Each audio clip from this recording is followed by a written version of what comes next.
이 말씀은요, 지난주처럼 마태복음 1장 1절입니다. 네, 펜 필요하신 분 펜 분배 잘 하세요. 네. 여기다 하나 넣을까요? 이거 많을 줄이야 또. 네. 저 있습니다. 함께 마태복음 1장 1절 읽겠습니다. 시작. 아브라함과 다윗의 자손 예수 그리스도의 계보라. 오늘은 헬라어를 통해 배우는 묵시 복음 두 번째로요.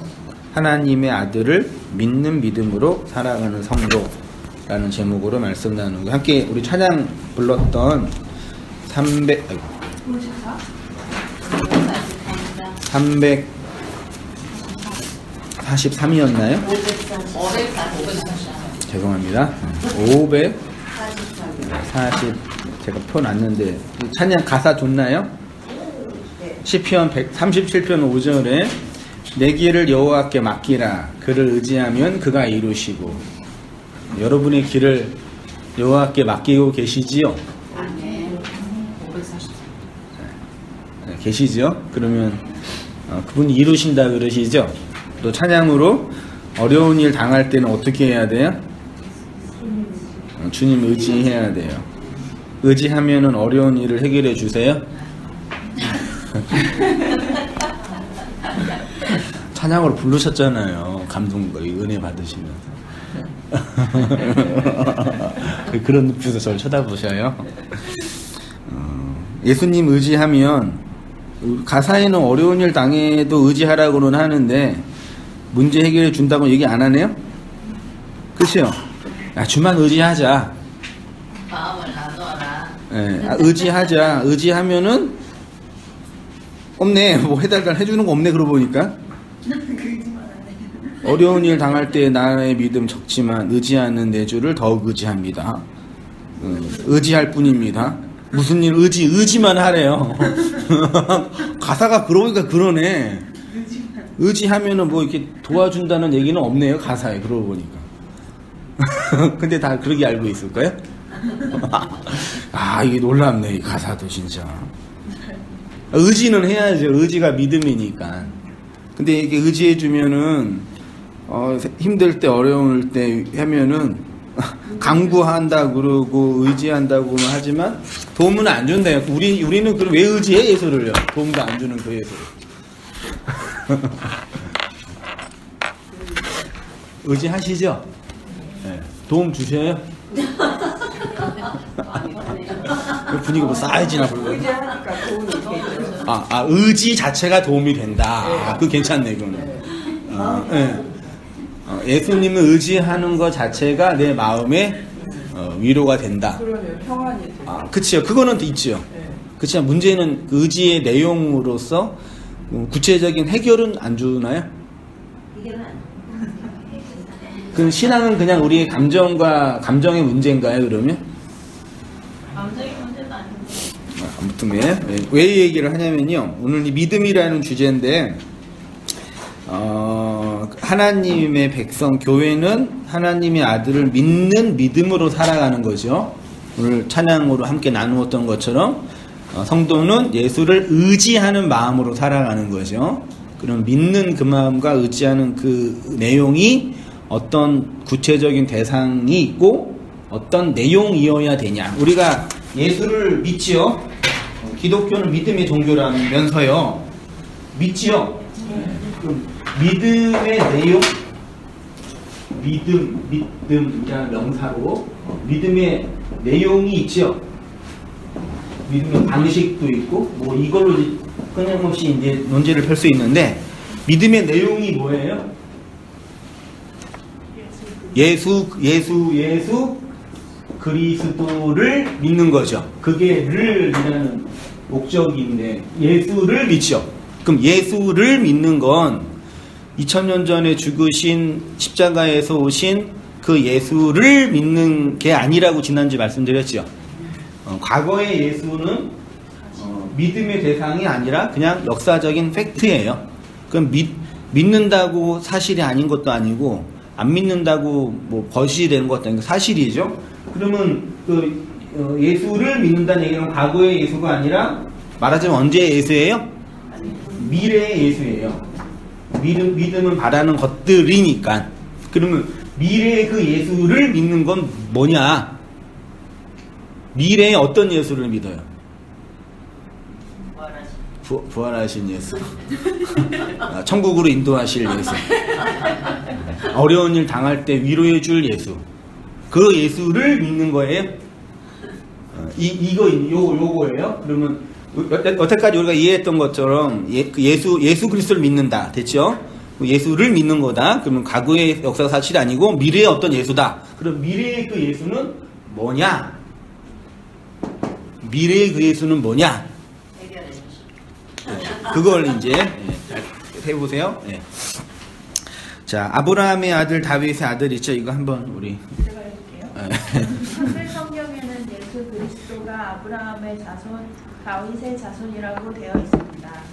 자손으로 번역된 헬라어가 휘오스라는 단어입니다. 휘오스는 아들 자손이란 뜻입니다. 명사 휘오스는 단순히 인간의 혈연관계뿐 아니라 모든 동식물의 관계를 설명하기도 합니다.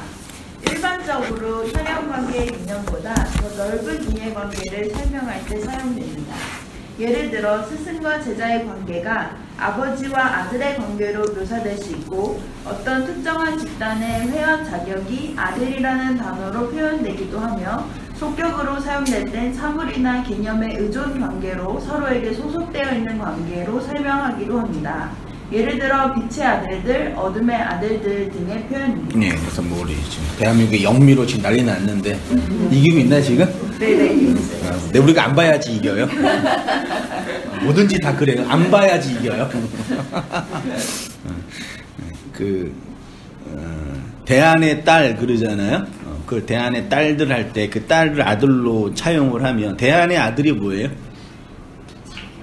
대한민국의 아들들. 그러면은 대한민국에 소속된 대한민국과 관련된, 그렇죠? 그래서 이 아들이라는 개념, 우리나라 성경에는 이제 자손으로 번역을 했어요. 근데 자손인데 원문에는 휘호스라는 헬라어로 되어 있어요. 이게 휘호스가 자손도 되고 아들도 되고 손주도 되겠죠.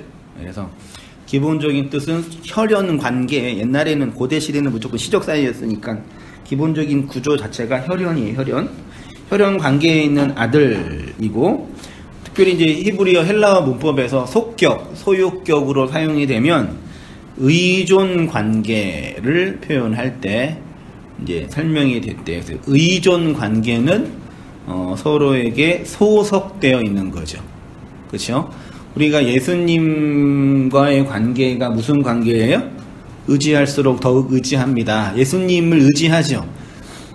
우리가 예수님을 의지해요? 예수님이 여러분들을 의지해요? 예수님은 여러분 의지 안 하세요? 하세요?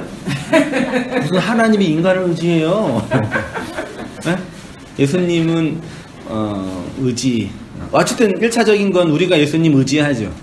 예수님은 의존하죠. 그게 피스티스라는 믿음이라고 하는 거라고 하잖아요. 근데 이제 이 그 의존 관계는 소속 관계다. 한글로 표현하면요. 볼게요. 아들로 오신 예수 그리스도요. 예수님이 아브라함의 아들로 오셨고 다윗의 아들로 오셨다라는 것은 단순히 인간의 혈연 관계를 의미하는 것이 아니라 하나님과 우리의 의존 관계를 넘어서 서로에게 소속되어 있는 관계를 표현하는 것이다. 각주의 요한복음 14장 20절에요. 그 날이에요. 뒤에 공부할 거예요. 그 날에는 내가 아버지 안에, 너희가 내 안에, 이게 삼위일체의 그림 같은 표현인데, 아버지가 예수 그리스도 안에 있네요. 너희, 교회가 예수님 안에 있네요. 예수가 누구 안에요?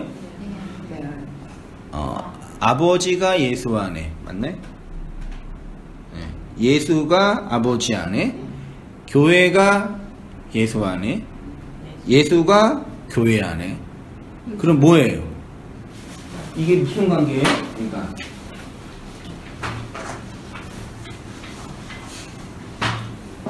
아버지가 누구 안에 있어요? 내가 아버지 안에죠? 내가는 누구예요? 예수죠. 첫 번째. 두 번째는 너희가죠. 교회 제자인데 교회라 그렇게 해요. 교회가 누구 안에? 예수 안에. 예수 안에. 또 세 번째. 내가 예수가 누구 안에? 교회 안에. 교회 안에. 그럼 뭐예요? 이 안에, 이 안에, 이 안에니까 다 안에네요? 그럼 뭐예요, 이게 다? 소속하고. 그러니까 안에 있으니까 이게 그러니까 아버지가 교회 안에, 교회가 예수 안에, 예수가 아버지 안에 서로 있잖아요. 이게 뭐 이렇게 그러면 결국은 말장난이잖아요. 내가 너 안에, 네가 내 안에, 그가 제 안에, 내가 그 안에 있는 거잖아요. 3단 논법으로 하면요. 그러니까 이게 다 서로 안에 있는 거잖아요. 이게 물리적으로 가능해요? 물리적으로. 내가 너 안에, 너가 내 안에.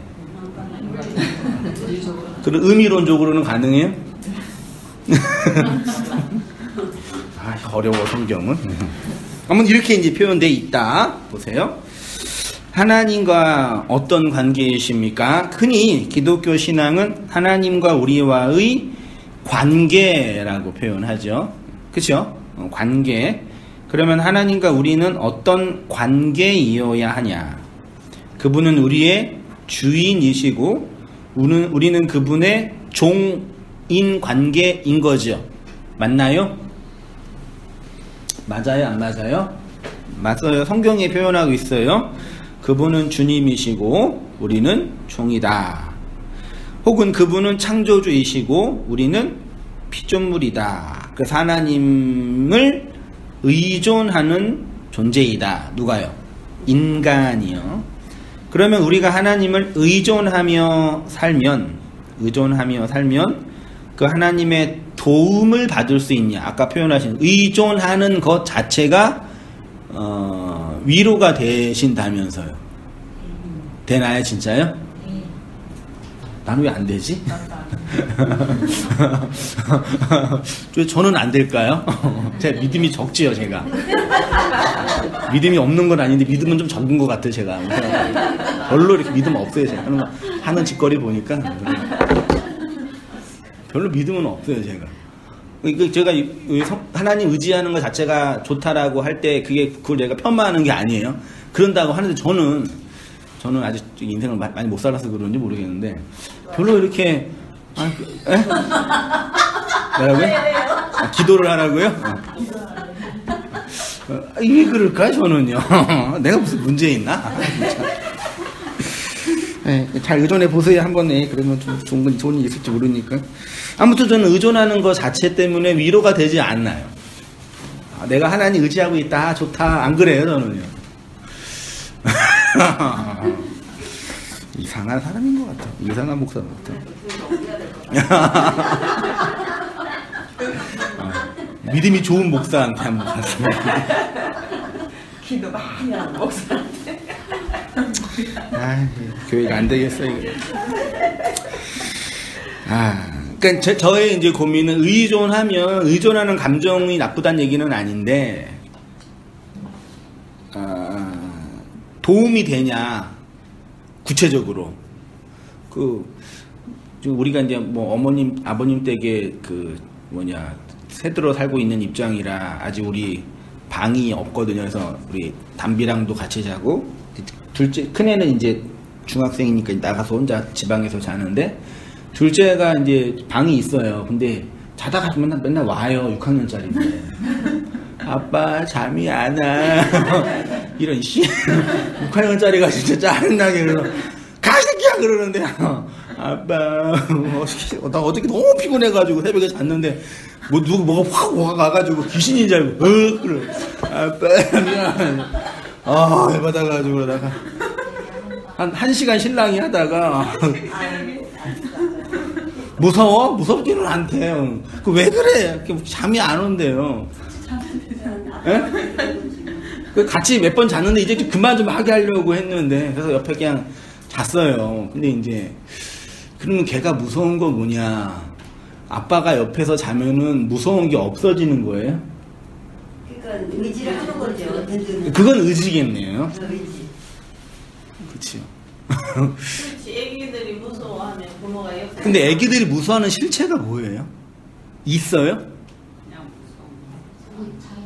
자기 그렇지 자기 마음 그러니까 혹 만약에 혼자 있는 게 혼자 그냥 자면 뭐 귀신이 걔 업어가고 막 그래요? 그런 건 아닌데 뭔가 이게 네. 허전함이 있어서 그런지. 그치요. 예. 그러니까 내가 우리 아들을 이해 못하는 게 아니라 이해는 안 되지. 6학년짜리 그러는 게 유치원이면 이해할 수 있는데. 근데 이제 그게 실제로 어떤 실제적인 그 공포와 두려움들을 해결해 주는 거냐. 그러니까 우리 둘째 아이의 공포의 본질은 밖에 있는 게 아니라 어디에 있는 거예요? 안에 있는 거니까 엄마 아빠가 해야 할 일은 단지 그 공포와 두려움들을 이렇게 위로해 주는 거면 되나요? 그것도 해야 되겠지요. 근데 같이 있는 그 자체가 걔한테는 또 그게 위로가 되지 않을까요? 그치, 그게 위로가 되는데 엄마 아빠가 막 정말 좋아서가 아니라 그냥 자기의 공포감 해소에 도움이 되는 거죠. 그렇죠. 그치요? 그러면 이제 좀 크면 저절로 좋아지고. 그럴 것 같지가 않아가지고 걱정이에요 요즘. 근데 지속적으로 너무 계속 받아주시면 안 될 것 같아요. 그래서 고민이에요. 자식 이해를 시켜야지. 이해는 해요, 지도. 이해는 하는데 무서운 걸 어쩌겠어요. 근데 이제 우리 둘째는 둘째고, 걔도 인생을 살아가니 그런데 이제 그게 이제 우리 입장에서 한번 적용을 해보자라고 한다면, 그러면 둘째 아이가 무서울 때 이게 엄마 아빠 엄마나 무서워할 때 이렇게 내 방으로 와서 이렇게 옆에서 자누면 위로가 되는 것처럼 인생을 살다가 공포와 두려움 속에 휩싸일 때가 많이 있잖아요. 실제 아니 공포와 두려움은 실제적인 두려움이라는 위협 속에 있잖아요. 그때 하나님께 의존하는 마음이 있으면 우리 둘째 아이가 누리는 그 감정의 위로처럼 그런 위로를 얻냐? 그럼 위로를 얻는 그거 자체가 기독교 신앙에서 말하는 믿음이냐? 그 믿음은 아니지.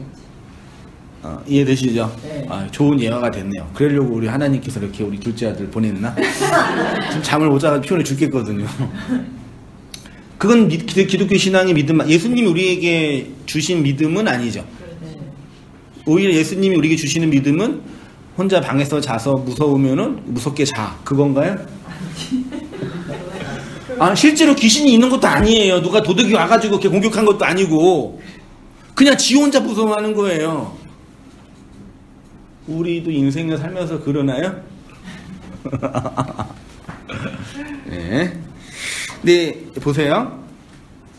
그러면 우리가 하나님을 의존하며 살면 그분의 도움을 받을 수 있다는 말씀입니까? 조직신학 책에 믿음이라는 주제를 설명할 때 모두 공통적으로 사용하는 개념이 의존이에요. 그 믿음은 의존이다. 이렇게 표현해요. 모든 조직신학 책에 다 그래요. 복음주의든 개혁주의든 심지어 가톨릭 조직신학이든 그 믿음은 의존하는 거다. 그래서 여기서 의존감이라고도 하고요. 이것은 기독교의 교리뿐만 아니라 모든 종교에도 다 이게 있죠. 믿음은 정말 하나님을 의존하는 것이냐, 그 의존의 내용은 무엇인지 나중에 논하더라도 의존하는 것이냐. 그러면 왜 성경은 이런 말씀을 하는 것일까요? 예수님은 우리의 의지와 감정보다는 하나됨과 연합에 대해서 더 많이 강조하시죠. 요한복음 14장 15절 이하 같이 한번 읽어보십니다. 시작. 너희가 나를 사랑하면 나의 계명을 지키리라. 내가 아버지께 구하겠으나 보혜사를 너희에게 주사 영원토록 너희와 함께 있게 하리니 그는 진리의 영이라. 세상은 능히 그를 받지 못하나니 이는 그를 보지도 못하고 알지도 못함이라. 그러나 너희는 그를 아나니 그는 너희와 함께 거하심이요 또 너희 속에 계시겠음이라. 내가 너희를 고아와 같이 버려두지 아니하고 너희에게 오리라. 조금 있으면 세상은 다시 나를 보지 못할 것이로되 너희는 나를 보리니 이는 내가 살아있고 너희도 살아있겠음이라. 그날에는 내가 아버지 안에 너희가 내 안에 내가 너희 안에 있는 것을 너희가 알리라. 나의 계명을 지키는 자라야 나를 사랑하는 자니 나를 사랑하는 자는 내 아버지께 사랑을 받을 것이요 나도 그를 사랑하여 그에게 나를 나타내리라. 하나님과 우리와의 관계를 단순히 주종 관계나 의존 관계로만 이해하시면 안 됩니다. 그러면 구약의 하나님에게만 머물러 있게 됩니다. 그러면 항상 이런 난제에 봉착하게 됩니다. 여러분의 인생이 힘들고 원하는 것이 안 될 때는 하나님께 원망하게 되고, 왜요? 의지했는데 안 도와주시니까요. 심지어 의존하는 감정조차도 별로 도움이 안 될 때가 있어요, 저는요. 그것도 별로 이렇게 도움이. 차라리 술 한잔 마시고 뻗는 게 편하지, 감정 좀. 차라리. 그렇지 않나요? 술이 더 의존이 될 때는 알코올이 주님이잖아요. 더 의존하잖아요. 제가 마셔봤는데 잔이 안 오던데요. 세서 그러시는 거예요? 더 마셔요. 더 마셔야 돼요. 혹 여러분 뜻대로 잘 될 때는 자기의로 가득한 교만한 사람이 되겠지요. 하나님은 무심할 정도로 우리의 현실의 문제에 대해서는 도움을 주지 않는다. 그러니까 의존이 우리의 현실의 문제를 해결해 준다. 현실의 문제는 뭘로 움직여져요? 현실 문제가 움직여지는 원리를 뭐라 그래요? 그거를 자연 법칙이라 그래요. 법칙이라는 단어가 아주 무서운 거예요. 이거는 빼박이라는 거예요. 빼도 박도 못하는 거예요. 법칙의 공식에 들어가서 되면 된 거고 안 되면 안 되는 거예요. 이거는 뭐 의존하는 감정이 많이 있고 치성을 많이 들이고 뭘 해도 안 돼요. 그냥 법칙이에요. 그 하나님이 법칙이죠. 맞나요? 하나님은 법칙이에요. 그래서 그 법칙 안에 들어갔는데 그 법칙으로 볼 때는 망하는 꼴이에요. 그럼 하나님이 안 되는데 내 자식 막으면 안 되는데 그리고 법칙을 바꾸셔요? 아니면 우리한테 능력을 주셔요? 그 법칙에 들어가면 그냥 가는 거예요. 의존하는 감정이. 우리 감정이 있잖아요. 아주 큰 배 있잖아요. 큰 배, 타이타닉 배 있잖아요. 이 배에 우리가 사람이 있단 말이에요. 이 배가 지금 구멍 나서 물이 새요. 근데 가라앉아요. 근데 이 배는 타이타닉이야. 세계에서 제일 큰 배야. 이거는 절대 그 바닷물로 들어갈 수 없는 그런 강력한 배야라는 배에 대한 의존 감정이 가득해도 물 뚫리면 그게 끝나요. 그때 기독교가 그러지 말라고, 하나님이 강력한 힘이라고 우리가 하나님을 의지하고 열심히 기도하고 찬양을 하면 안 가난한다고. 그 믿음이 아니라 그 뭐라 그래요? 그걸 맹신이라고. 다 믿음이 적은 사람. 예, 그 믿음이 적는 거라고. 예수님도 그러셨어요. 또 믿음이 적은 자들하면서 막 물속에 있는 베드로 옮겨주시고 했잖아요. 이건 자연 법칙이에요. 그래서 이걸 자연 법칙은 어떻게 해야 돼요? 그냥 나와서 구명정 타든지 요거 막든지 아니면 비행기 타고 하늘로 올라가든지 자연 법칙이란 말이에요. 자연 법칙은 이거는 의존과 상관없어요. 사실이에요, 사실. 이것은 그래서 자연 법칙을 해서 잘하려면 뭐가 필요해요? 세상 말로는 실력이 필요한 거예요. 이거는 기독교 신앙의 믿음과 아무 상관없습니다. 이거를 믿음이라고 이제 그 동격화하는 게 우리 그 기복주의 기독교의 신학 체계였죠. 한국 교회는 한 80%는 기복주의고 한 15%는 한 복음주의 같고, 복음주의 안에도 기복주의가 있으니까 다 이틀이에요. 성경에 말하는 믿음이 이거예요. 힘든 일이 너무 많이 있어요. 기도해봐. 하나님께 길을 열어주실 거야. 그런 얘기 많이 들으셨잖아요. 저 신대원 들어갈 때 신대원 시험이 12월 달이었는가 봤나? 그랬는데 신대원 들어가니까 제가 다녔던 교회가 아니라 우리 장인어른 장로님 교회에 그날 새벽 그 신대원 저기 시험 보는 학생이 2명인가 3명이었대요. 새벽 기도 때 난리가 난 거죠. 야, 주의 종들이 될 분들이 이제 시험 보러 들어갔는데 우리 기도 열심히 해서 붙게 해달라고. 붙었어요, 저는요. 그분들이 기도 많이 해주셔가지고 붙었죠. 기도 덕분에. 기도 덕분에. 그 믿음이 그 성경이 말하는 예수님이 말하는 믿음과 그러니까 우리는 너무 이렇게 많이 여기 우리 찬양했던 거에도 의지는 하라고는 하지만 의지하면은 문제 해결해 준다는 얘기도 없어요. 찬양에도 그러고 보니까. 근데 암묵적으로 우리는 그렇게 이해하고 있어요. 목사들 그렇게 얘기하고. 자, 왜곡된 의존 신앙 보세요.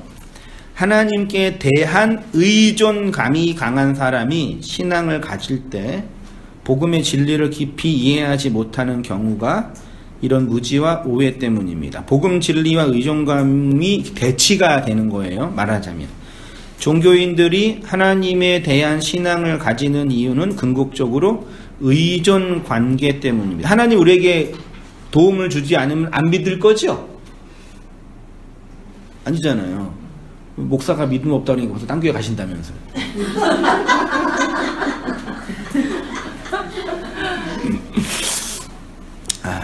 이런 사람들은 하나님께 잘 보여서 도움을 받고자 하는 순수하고 순진한 생각이 신앙과 신앙심의 핵심이라고 생각합니다. 물론 구약에는 이런 측면의 용어가 많이 있기 때문에 해석학적인 기준이 없으면 혼동할 수밖에 없습니다. 하나님은 분명히 도와주신다고 했는데 지켜주신다고 했는데 내 인생의 도움은커녕 회방만 놓는 것처럼 느껴지지요. 그래서 나중에는 도와주세요라고만 안달 부리다가 안 도와주잖아요. 그럼 뭐라 그래요? 건들지만 마세요. 할 건 할 테니까 내 인생 더 이상 관여하지 마세요. 내가 할게요. 이런 분들이 하나님께 삐졌다. 그 교회에 삐진 분들이 많이 있어요. 삐진 마귀가 역사를 잘하거든요. 서운 마귀, 섭섭 마귀라고 그러죠. 그 마귀론이 한국교회가 강화되니까요. 신앙을 잠시 쉬어가야겠다고도 하기도 하죠. 이런 종교를 이제 구약 종교다라고 표현합니다. 여전히 많은 종교인들은 신론과 관련하여 하나님을 아는 지식이요. 하나님과 우리와의 관계를 주종 관계나 의존 관계로만 이해하려고만 합니다. 예수님은 아브라함의 아들 다윗의 아들이신데 그러면 이게 무슨 뜻이냐? 단순히 혈연적, 민족적 관계를 의미하는 것이 아니지요. 아브라함과 다윗의 여러분의 이름을 넣어보세요. 성민이의 아들 예수 그리스도. 말 되나요? 그러면 교회의 아들 예수 그리스도. 말 되나요? 되지요. 교회가 예수를 낳았으니까 계시록에 가면. 교회의 자손 예수 그리스도. 말 되나요? 말 된다고요. 저는 교회죠. 그러면 성민이의 자손 예수 그리스도. 말 되겠네요. 내가 교회라면.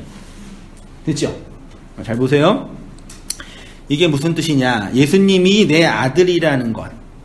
이게 무슨 뜻이냐? 신성모독적인 발언이냐? 요한복음 17장 2절 같이 한번 읽어보십니다. 시작. 아버지여, 아버지께서 내 안에 있게 하사 세상으로 아버지께서 나를 보내신 것을 믿게 하옵소서. 내게 주신 영광을 내가 그들에게 주었사오니 이는 우리가 하나가 된 것 같이 그들도 하나가 되게 하려 함이니이다. 곧 내가 그들 안에 있고 아버지께서 내 안에 계시어 그들로 온전함을 이루어 하나가 되게 하려 함은 아버지께서 나를 보내신 것과 또 나를 사랑하심 같이 그들도 사랑하신 것을 세상으로 알게 하려 함이로소이다. 내가 아버지의 이름을 그들에게 알게 하였고 또 알게 하리니 이는 나를 사랑하신 그 사랑이 그들 안에 있고 나도 그들 안에 있게 하려. 느낌이 혹시 예수님의 의도, 이게 그 예수님의 십자가 지기 전날 바로 직전에 그 어디죠? 무슨 뭐라 그러지? 다락방 광화에서 했던 기도예요. 마지막 예수님의 유언적 예수님의 존재와 신앙의 그 에키스가 묻어있는 고백이거든요. 이 고백을 잘 들어보면 교회를 향해 어떤 마음이 있는 것 같아요? 얘네가 좀 잘 살아야 되는데, 얘네가 좀 나를 잘 믿어서 좀 잘해야 되는데, 그런 마음이 없는 건 아니지만, 이렇게 좀 이렇게 당신의 어떤 권위를 이렇게 능력을 이렇게 물려주는 느낌 안 드세요? 이제 나는 가고, 얘네가 이제 나를 대신해서 교회로 있는데, 얘네가 뭘 좀 해야 돼요. 근데 뭘 해야 된다는 게 뭐냐? 간 나를 막 의지하고 의존하는 게 아니라, 뭐가 이렇게 말하자면 실제로 말하면 그냥 진리로 있어야 되는 거예요. 그렇죠? 그게 안에 거하는 거, 하나가 된. 그러면 이제 나를 보내신 것을 믿게 되는 거죠. 누가? 세상이. 얘네가 진리가 되면. 그렇죠? 그걸 우리 표현이 진리가 된다 이렇게 표현을 하는 거예요. 말하자면. 그러니까 예수님의 의지는 내가 둘째 아들한테 짜증내는 이유가 뭐예요, 이제요? 만약에 우리 막내가 그러면 좀 이해는 할 수 있을 것 같아요. 아직 유치원이니까. 아직은. 그래도 이해는 못하죠. 둘째 6학년짜리가 사춘기 들어갈 나이인데. 그러면 제가 화가 나는 이유가 뭐예요? 이제는 좀 나가도 내 돈 벌려고 그랬어? 뭐 해라고 그랬어? 그냥 잘 때 지방에서 거리도 한 1m도 안 돼요. 야, 니 아빠 여기 있어. 걱정하지 마. 자. 그러는데 안 된대. 진짜 쌍욕이 막 나오더라고. 이씨 하면서 이 새끼 막 팰 수도 없고 이거 뗄 수도 없고 진짜. 야, 바로 옆에 있잖아. 문 열고 거기서 자 그냥 무서우면. 진짜.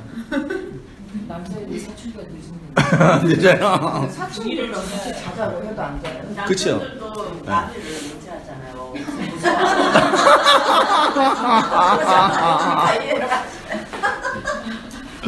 남자는 어쩔 수 없나요? 남자가 여자를 의지를 하나요? 더 많이 할 것 같아. 반대다. 저처럼 그러니까 예수님은 이제 이게 다 컸으니까 이제 좀 잘 살아라 그 뉘앙스예요. 자식 여운다 그러죠. 보내는 느낌이거든요. 그렇죠? 예. 보세요. 그게 이제 연합과 하나됨. 내가 아버지 안에, 너희가 내 안에, 내가 너희 안에 하나 된 것으로 표현된 이러한 관계는 단순히 주종 관계나 소유의 관계가 아니라 연합과, 그 조지신학 책에는요, 믿음은 의존감이다라고도 말하면서 구원은 그리스도와의 연합이다라고도 말해요. 조지신학 책이 두 개 다 얘기해. 그러니까 어떻게 우리가 해석하냐가 되게 중요한 문제가 되는 거예요. 연합과 하나됨의 관계, 이 연합과 하나됨을 설명하는 것이 아들 휘오스라는 단어가 가지고 있는 표현입니다. 아들 속에 이러한 하나됨과 연합의 의미가 있는지는 한글로 보면은 몰라요. 이거를 원문으로 보니까 휘오스가 히브리어로 가면 뭐예요? 벤, 그래서 유다 벤허 있잖아요. 벤허인 거예요. 후시 집안의 아들. 히브리어 알파벳 두 개죠. 앞에 있는 게 베이트라는 B에 해당하고 뒤에 있는 게 눈이라는 단어예요. 이게 그 성막 있죠. 성막을 텐트를 치면 이 텐트 벽을 이렇게 끈으로 이렇게 하잖아요. 끈으로 이렇게 여기다 박지요. 이걸 자인이라 그러거든요.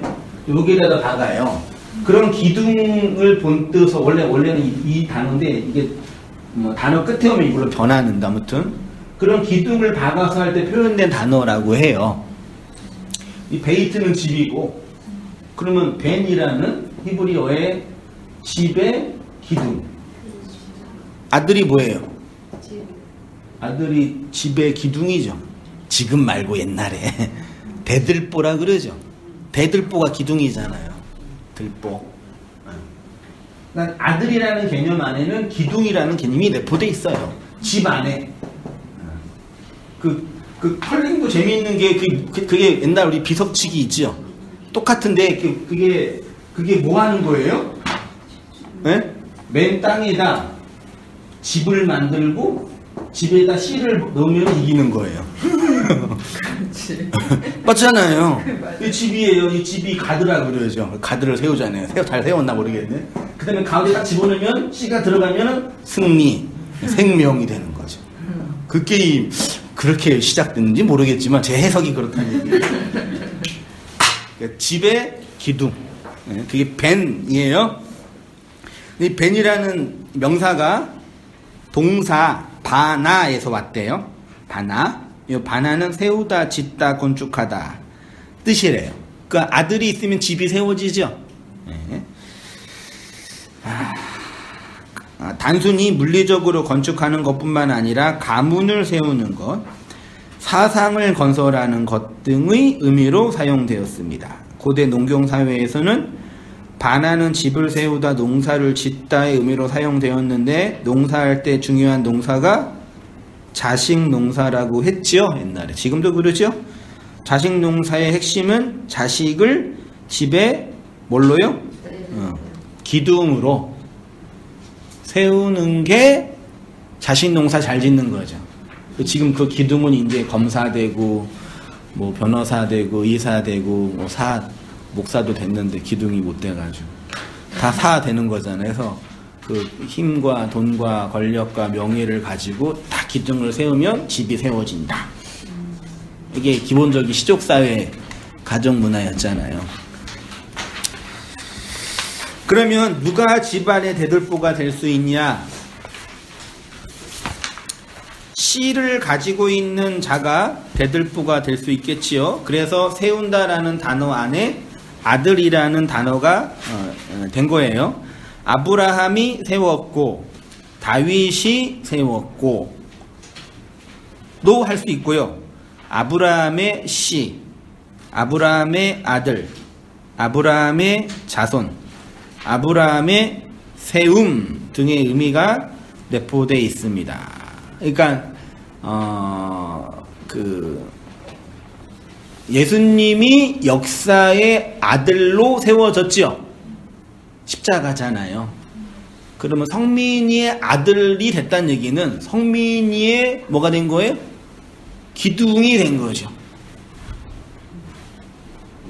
그걸 아나스타시스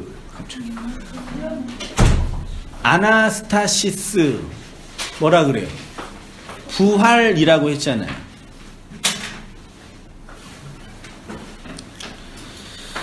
그것이 예수 그리스도의 기원이 있는 책이라는 것입니다. 온 거 없어요? 이걸로 일단 해 있으니까. 예수 그리스도라는 하나님의 씨의 기원이 기록된 책인데 그 책의 내용이 아브라함의 아들 다윗의 아들 성민이의 아들로 오신 예수 그리스도. 그러니까 아들 하면 벌써 이게 주정관계로만 이해하는데 세워지는 기둥 그러면 돼요. 자, 태초에 하나님이 천지를 창조하셨습니다. 하나님은 살아 계시지요. 그분은 존재하시지요. 그러면 하나님이 존재하신다라는 개념은 무엇이냐? 있다라는 개념의 핵심은 뭐냐? 하나님은 명사입니까? 동사입니까? 보이세요? 네. 인간은 명사입니까? 동사입니까? 인간이 인간 짓을 안 하면 뭐가 돼요? 짐승이죠. 그러니까 명사는 반드시 동사적 행동이 전제되어야 합니다. 하나님이 하나님으로 존재한다면 하나님의 뭐가 있어야 돼요? 행동이 있어야 돼요. 하나님이 하나님으로 일하지 않으면 하나님이 아니지요. 하나님은 언제나 하나님으로 일하십니다. 그래서 하나님은 일하지 않는 자는 먹지도 말라고 했지요. 왜냐하면 하나님과 상관이 없는 존재이기 때문입니다. 하나님 적이지 않다. 하나님은 일하시는 분입니다. 그런데 일하지 않으면 너가 하나님과 관계없는 자다. 이 뜻입니다. 일을 하면 무엇이 나오냐면 결과가 나옵니다. 밑에 그래서 동사는 반드시 명사가 되죠. 동사가 한글로 순 우리말로 음직시래요. 팔품사 기억나셔요 혹시요? 명사는 이름시래요. 그럼 형용사는 그림시, 조사는 토시. 동사는 움직이는 것이고 명사는 이름이 된 거예요. 그래서 움직이기에는 반드시 결과가 있지요. 이름이란 그 결과물에 있는 뭐라고요? 그러니까 동사는 움직이는 거고 명사는 움직임이 완성된 거예요. 품사론적으로. 그렇죠? 하나님은 그러니까 모든 사물은 동사에서, 그래서 언어학적으로 명사는 반드시 동사에서 시작되는 거예요. 아까 벤이라는 아들도 바나라는 동사가 세워져서 된 거예요. 그래서 동사에서 명사가 되는 거예요. 요거는 움직임이고 동작이고 요거는 된 거죠. 이걸 이름이라고 그래요. 그래서 동사가 반복돼서 되면은 이름이 붙여져요. 이름은 뭐예요? 그거의 권위예요. 이게 뭐예요? 보드마카예요. 보드마카가 뭐예요? 이게 뭐죠? 화이트보드에 쓰는 게 예죠. 화이트보드에 쓰려고 그러면 볼펜으로 돼요? 안 돼요? 왜요? 여기에 쓸 수 있는 권위는 얘한테만 있어요. 나는 얘보다 얘가 더 좋아. 얘가 더 비싸요, 볼펜이. 비싼 볼펜 있잖아요. 귀한 볼펜 비싼 거 있는데 이거 쓰려고 하면 돼요? 안 돼요? 왜냐면 얘의 권위는 종이에 쓰는 거고 얘의 권위는 화이트보드에 쓰는, 그러니까 보드마카라는 이름 속에는 화이트보드에 쓸 수 있는 유일한 것이라는 권위가 주어지는 거예요. 이해되시죠? 그럼 하나님이라는 존재가 우리에게 이름으로 권위로 있다는 얘기는 하나님의 일이 있어야 되는 거예요. 어디 안에? 우리 안에서요. 그래야지 그분이 하나님이라는 권위로 우리 안에 주어지는 거예요. 근데 하나님의 일이 없어. 그럼 하나님은 뭐예요? 그냥 이름만 있는 보편자예요. 제가 대학생 때 저의 간절한 기도 제목이 캠퍼스 복음화, 민족 복음화. 왜 비웃어? 세계 복음화, 대한민국의 교회의 각성과 변화, 그 교회의 이 부흥, 막 그걸로 막 불길처럼 타올라면 살았거든요. 기도만 하면 막 1시간, 2시간, 3시간 막 쭉 나가고 그냥 놀고 막 아우 난리도 아니었어요. 멋있었죠. 지금 근데 지금 지난 그때를 보니까 그때 제 마음속에 있는 한국 교회는 어디 있어요? 어디 있는 거예요? 한국 교회가 왜 개혁이 안 되는지 아세요? 성민이를 개혁하자, 이 말이 돼요, 안 돼요? 성민이를 개혁하자. 성민이가 있어요, 없어요? 여기 있잖아요, 한 성민이. 쟤 좀 변화시켜야 돼요, 안 돼요? 되잖아요. 왜요? 있으니까. 있잖아요, 여기에. 한국 교회는 어디 있어요? 한국 교회가 어디에 있냐고요? 교회 대표가 한국 교회를 개혁합시다 그래요. 멋있죠? 그 어디에 있냐고, 한국 교회가. 우리나라 안에 있는 한국에 있는 모든 교회를 교회. 얘기하는 거지. 뭘 찾고 있는 그게 있는 거예요, 없는 거예요? 한국의 모든 교회가 다 썩었으니까 우리 교회를 개혁합시다 그랬단 말이에요. 그 돼요, 안 돼요? 안 돼. 왜 안 돼요? 개혁할 교회가 없어요. 그러니까 없는 거를 말하는 걸 거짓말이라 그러는 거예요. 주일날 오전에 한국교회 모든 목사들이 한국교회가 문제가 많아요, 이거 딱 그럴 거 아니에요. 근데 왜 안 돼요? 지교회만 변화시키면 돼요, 그 목사는. 이해되시죠? 없는 거를 막 하는 거예요. 그걸 거짓말이라고 하는 거예요. 그래서 한국교회는 안 변해요. 온 땅 교회는 변할 수 있어요. 온 땅 교회는 이렇게 있으니까. 근데 한국교회는 안 변한다고요. 없는 거니까. 특별히 이제 가톨릭은 변화돼야 안 돼요. 한국 가톨릭은 변화돼요, 안 돼요? 개혁이 돼요, 안 돼요? 되지. 가톨릭이라는 원포인트 실체가 있으니까요. 이해되시죠? 예를 들어 이번 가톨릭 신부가 성복공 해가지고 됐다며요. 그냥 면직하면 끝나요. 근데 한국 교회는 합동교단에서 한번 해가지고 면직 당했어. 그럼 어디로 가요? 통합측으로 가요. 그래요. 그러니까 이 실체가 다 이게 나누어져 있어가지고 개혁할 대상 이름만 있고 실체는 없는 거예요. 나라를 새롭게 합시다 그러잖아요, 정치인들이. 무슨 나라를 새롭게 해요? 그 나라가 어디 있어요? 관료 사회를 청결하게 유지합시다. 요거는 말이 되죠. 관료들의 부정부패를 이렇게 줄입시다. 요건 말이 되죠. 실체가 있잖아요. 근데 나라를 새롭게 합시다. 이해되시나요? 그러니까 하나님이라는 그 하나님이 하나님으로 존재하는데 하나님의 일하심이 없는 자에게는 하나님이 있는 거예요, 없는 거예요? 그 하나님 없는 자들이라고 하는 거예요. 그 사람들을 향해서 하나님이 일하고 있지 않으니까. 어디 할 차례예요? 건의의 문제. 그러니까 하나님 우리에게 건의로 다가와야 돼요. 여러분 보세요. 이렇게 일요일 날 시간에 정해서 이렇게 말씀이라는 내용을 듣는 건 말씀의 건의가 여러분에게 있으니까 가능한 거예요. 말씀이 일하고 있으니까. 그게 건의로 주어지니까요. 묵시와 역사요. 바람은 명사입니다. 바람의 동사는 불다입니다. 불다는 뭐냐? 명사가 움직이는 거죠. 그러니까 바람이라는 명사 안에는 불다라는 동사가 내포되어 있습니다. 그런 의미에서 명사와 동사는 같습니다. 다만 동사는 과정이고 명사는 결론이죠. 동사는 역사이고 명사는 묵시이죠. 명사로서의 묵시가 역사를 통해 동사가 되죠.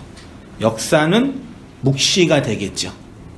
두루마리가 말려지면은 두루마리가 되는 것처럼.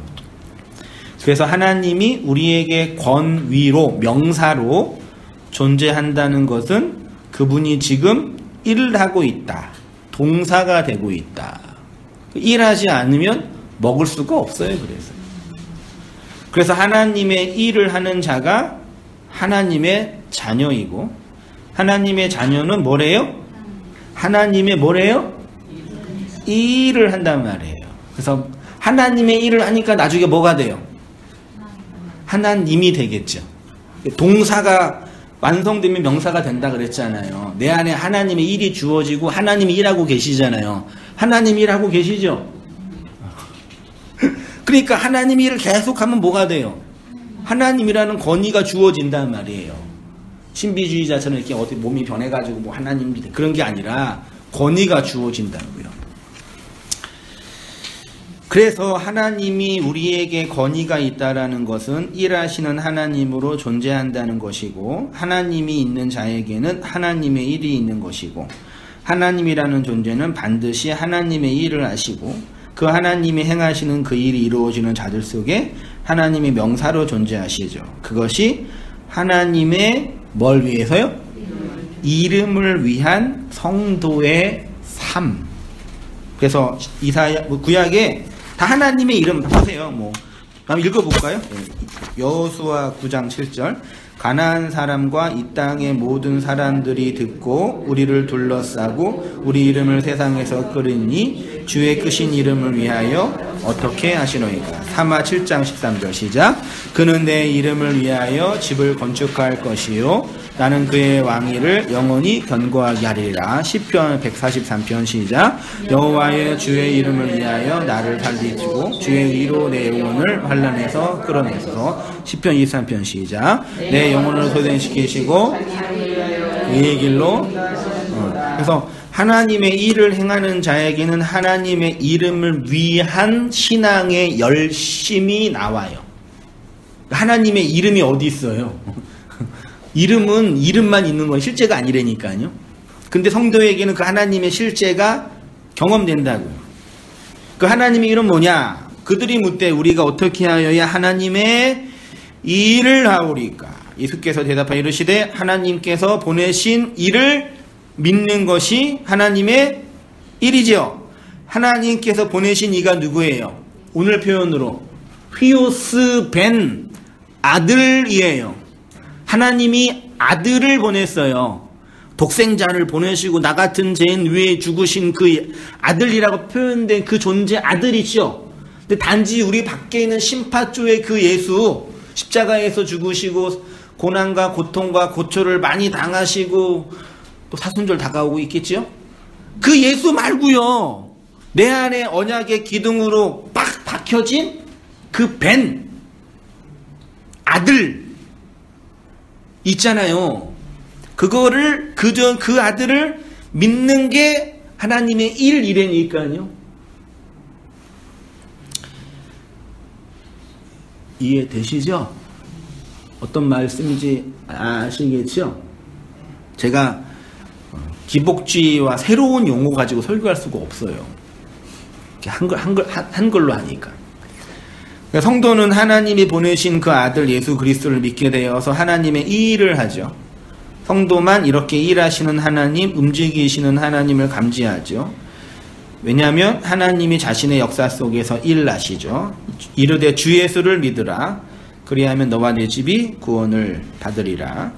우리의 믿음의 대상은 예수 그리스도입니다. 요거는 만고불변의 진리입니다. 성경은 주 예수를 믿으라고 합니다. 목적격입니다. 과거의 예수는 믿음의 대상이 아니라 역사적 사실이라고 했습니다. 과거는 믿음의 대상이 될 수 없습니다. 예수가 우리의 믿음의 대상이 된다는 것은 그분을 내가 목적으로 완성해야 할 믿음의 대상이 되는 거예요. 예수가 목적격이에요. 예수를 믿는 거예요. 됐죠? 근데 이제 나중에 또 문법도 하겠지만요, 헬라어에는 역격이라는 것도 있어요. 누구누구에게로 방향과 흐름을 나타내는 거. 예수로 믿는 거. 예수를 믿는 거랑 예수로 믿는 거랑 뉘앙스가 어때요? 쉽게 말해 예수가 목적이 돼야 됩니다. 맞나요? 맞습니다. 그러면 한번 더 생각해 보세요. 한 걸음 더 나가야 됩니다. 예수를 믿는 것과 예수를 이용하는 것 같은 거예요? 달라요? 예수 왜 믿어요? 같은 거잖아요. 예수님이 천국으로 인도하지 않으면 믿어요? 안 믿어요? 안 믿죠.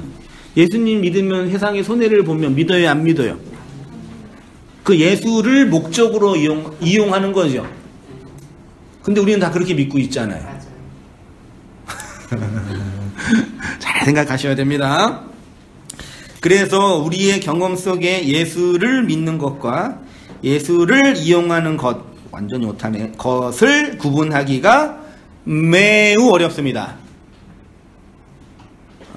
한 교회의 담임 목사가 교회를 이용하는 거랑 교회를 목적으로 하는 거랑 여러분 구분할 수 있어요? 한승희 목사가 온 땅 교회를 이용하는 거랑 온 땅 교회를 목적으로 하는 거랑 구분할 수 있어요, 여러분이요? 그런데 뭐가 다르냐? 예수가 우리의 믿음의 대상, 목적이 되어야 되는데 그 목적의 내용은, 잘 들으세요, 두껍겠지요?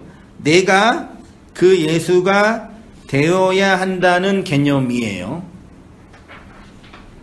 성경이 요구하는 믿음은 우리가 과거의 예수를 열심히 잘 믿는 것이 아니라, 이거는 믿음이 아니에요.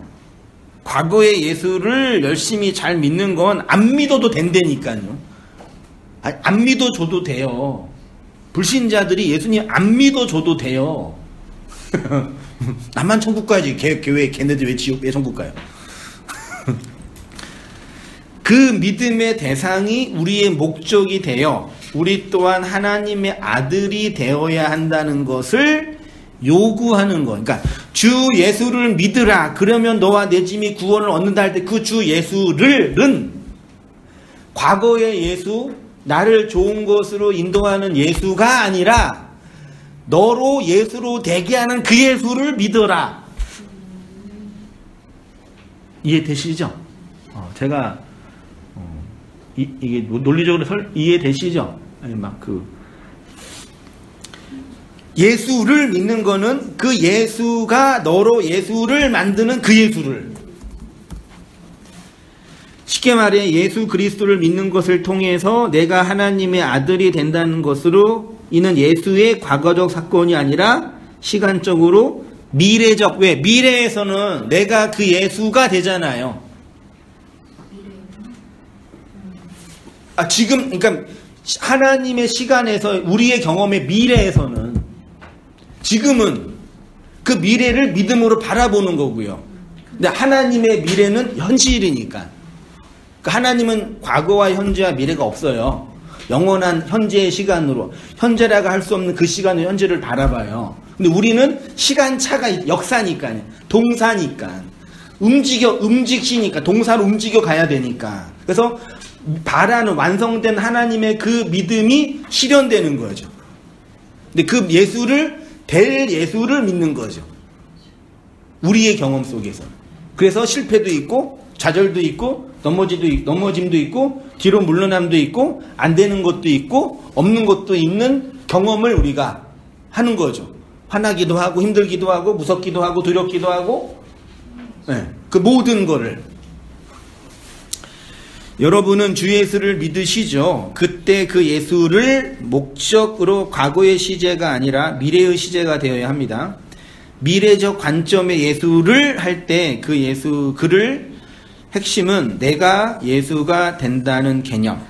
다시 말해 우리가 예수를 믿는다는 것은 내가 그 예수가 된다는 미래적 차원을 믿는 것이죠. 그래서 히브리서는 믿음은 바라는 것이라는 미래적 관점에 대해서 말한 것입니다. 우리가 미래에 뭘 바라냐? 천국이라는 좋은 곳에 가서 고통 없이 사는 것을 바라는 것이냐? 예수 그리스도의 그 자리에 서는 것이 성도의 바람이죠. 그런데 지금 현재는 그렇지 않다는 것을 자각하죠. 아닌 게 아니라, 믿음이 없는 게 아니라, 진리가 안 된 게 아니라, 하나가 안 된 게 아니라, 안 됨을 내가 자각하잖아요. 실패도 하고, 절망도 하고, 또 됨도 자각하고. 성도, 예수 그리스도의 그 자리에 서는 것이 성도의 바람입니다. 그런데 지금 현재는 그렇지 않다는 것입니다. 그래서 미래적 시간표를 현재에 끌어당기는 것을 믿음. 과거라는, 그러니까 시간의 개념 보세요. 제가 지금 말하고 있는 건 현재예요, 미래예요, 과거예요? 미래. 지금 제가 말하고 있는 현재예요? 현재예요? 아니지. 미래의 예수를 아직 지금 내가 한성민이 말하고 있잖아요. 요거는 현재의 시간이에요, 과거의 시간이에요, 미래의 시간이에요? 현재가 어디 있어요? 지나갔네 벌써. 현재형이에요, 과거형이에요? 미래형이에요. 미래는 오지 않았고 아직. 그러니까 현재, 과거, 미래의 시간은 우리가 논리적으로 구분한 거지 딱 구분할 수가 없다고요. 아이고, 그러니까 이게 되시나요? 딱 시간을 논리적으로 현재고 과거가 이렇게 되는데 지금 현재가 있잖아요. 이 현재를 찍을 때부터 과거가 된다고요. 그렇죠. 움직이니까. 그러니까 현재를 찍을 때 과거가 되는 것처럼 미래를 찍을 때 현재가 된다고요. 근데 이 차이가 우리 경험 속에 있잖아요. 존재적 차이가. 그래서 성경이 믿음은 될 것에 대한 현실적 경험이라고 표현하는 거예요. 그러니까 우리가 아들을 믿으면 아들이 되는 거잖아요. 그거는 될 거예요. 하나님의 묵시는 완성이 됐어요. 네. 근데 우리는 됐지만 안 됐잖아요. 시간 속에서 끊임없이 가변하니까요. 머리 아프셔요? 근데 그러니까 이해가 돼요. 우리 자주 좀 그립시다. 돼요? 그래서 사람은 미래적 전망이 없이는 못 살아요. 근데 그 미래적 전망을 기복주의는 물리적으로 만든 거예요. 온땅교회가 몇 명 정도 되면 좋으시겠어요? 누가 저한테 물어보더라고요. 목사님, 온땅교회가 몇 명 정도 되면 좋겠냐고. 그럼 해도 돼요? 네? 아니, 그냥 물어보는 거죠. 많으면 많을수록 좋아요? 이게 딱 좋아요? 더 이상 더면 안 돼요? 많이 있다는 거는 그만큼 진리를 네. 알게 되잖아요. 더 많은 사람이 들을 수 있으니까요. 씨는 퍼져야 되니까요. 근데 제가, 제가 한 온땅교회 300명 정도면 되면 좋겠어요. 그랬어요. 너무 소박하나요? 왜 그러냐면, 300명 정도의 인원이 돼야지, 자립과 자강과, 온땅교회만의 신학적 색깔을 가지고 사역을 펼칠 수가 있어요. 주일학교에서도 말씀을 전할 수 있고, 심지어는 다른 교회도 세울 수 있고, 나랑 함께할 만한 사람들과 연합해서 묵시체계의 교회를 세울 수 있고. 그게 그러니까 우리 현실적인 최소한의 기반은 그점인 것 같아요. 근데 제가 우리 온땅교회 300명이 돼야 됩니다. 그러니까 300명이 되려면 한 사람이 몇 명 정도 해야 돼요? 10명만 전도하면 되겠네. 그럼 되나? 30명인가요? 10명이라 치면. 그치요? 한 사람이 30명 전도하면 되네? 관심이 없으시구나. 그래서 이렇게 300명 프로젝트를 만들어서 5년 계획을 만들고 300명 딱 해서 제가 해요, 안 해요? 안 해요. 어떤 분은 저한테 교회 성장에 관심이 없는 목사처럼 별로 이렇게 막 관심도 없고 별로 이렇게 안 좋아하는, 혐오하는 분처럼 느끼나 봐요. 그래서 아니에요, 저 관심 많아요. 관심 많는데 그것이 그 현실적인 목표가 아니란 말이에요. 이해되시죠? 근데 사람들은 300, 500, 1000, 만이라는 미래적 전망을 만들어 놓고, 그러니까 그거를 이렇게 내 욕망의 투영으로 만들어 놓고 그걸 욕망하면 간단 말이에요. 그걸 말하자면 기복주의라 한 거예요. 그거 자체가 나쁜 게 아니라요. 무슨 말씀인지 이해되시죠? 네. 아들을 믿는 믿음으로 살아가는 성도예요. 이것이 바로 하나님의 이름이 이 땅에 높여지는 것이고 확장되는 것이며 견고히 세워지는 것입니다. 그렇게 아들에 대한 믿음이 있었던 경건한 성도들이 하나님의 이름을 위하여 살아가기를 갈망했던 거죠. 이렇게 아들을 통해서 하나님의 집의 기둥이 세워지고 하나님의 집 안에서 하나님의 이름을 높이는 영광스러운 교회됨이 이루어지는 거죠. 그게 이제 하나됨, 내 안에, 너 안에, 아버지 안에 있는 것으로 표현하신 거죠. 성경의 가장 중요한 핵심은 하나님의 아들을 믿는 믿음으로 사는 거예요. 그러니까 아들을 믿는 믿음 뭔지 아시겠죠, 이제? 네. 바울이 갈라디아에서 내가 그리스도와 함께 십자가에 못 박혔나니 그런즉 이제는 내가 사는 것이 아니요 오직 내 안에 그리스도께서 사시는 것이라. 이제 내가 육체 가운데 사는 것은 나를 사랑하사 나를 위하여 자기 자신을 버리신 하나님의 아들을 할 때 그 하나님의 아들이 나한테 어떻게 주어지었는지, 주어지고 있는지, 주어지게 될 것인지를 아시는 거죠. 하나님이 어떻게 여러분에게 일하고 있는지가 경험이 되시잖아요. 그 믿음으로 사는 게 성도라고 표현하는 거예요. 그러면은 그게 그리스도의 장성한 분량에 충만한 데 이르는 것이고, 그것이 지난주에 말씀드린 살아있는 말씀들로 살아가는, 하나님의 아들로 살아가는 교회, 워킹 바이블, 생명의 말씀들로 살아가는 성도의 모습인 거죠. 충분히 다 이렇게 한번 집에 가셔서요. 꼭 이렇게 말씀 들으면서 묵상해 보시고 되새김질 해 보시고 질문해 보시고 반복해 보셔요. 예. 우리 안에 이루어지고 있는 믿음의 내용이고 움직여지고 있는 움직임의 현실이니까요. 기도할게요. 아버지 하나님, 주님의 은혜와 사랑을 감사합니다.